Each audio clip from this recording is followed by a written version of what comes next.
हुकूमत के खिलाफ ऐलान जंग। बिलावल भुट्टो ने वजीर आजम को पै दर पै झूठे वादों का ताना दे दिया। यू टर्न्स पर चलने वाले अब मजीद बर्दाश्त नहीं किए जा सकते। चेयरमैन पीपल्स पार्टी का वर्कर्स कन्वेंशन से खिताब। हुकूमत खतरनाक खेल खेलने जा रही है। तरजीह अवाम की भलाई नहीं, मीडिया और मुखालिफिन की जबाबंदी है।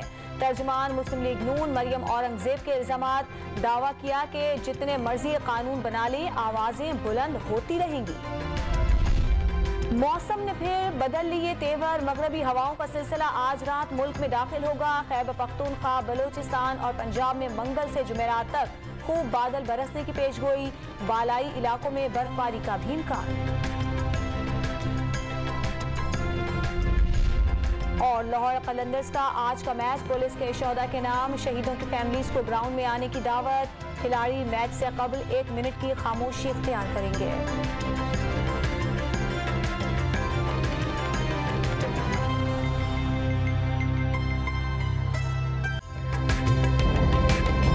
ताज़ा तरीन वीडियोस के लिए हमारा YouTube चैनल सब्सक्राइब करके बेल आइकन प्रेस करिए ताकि आपको मिले हर अपडेट सबसे पहले।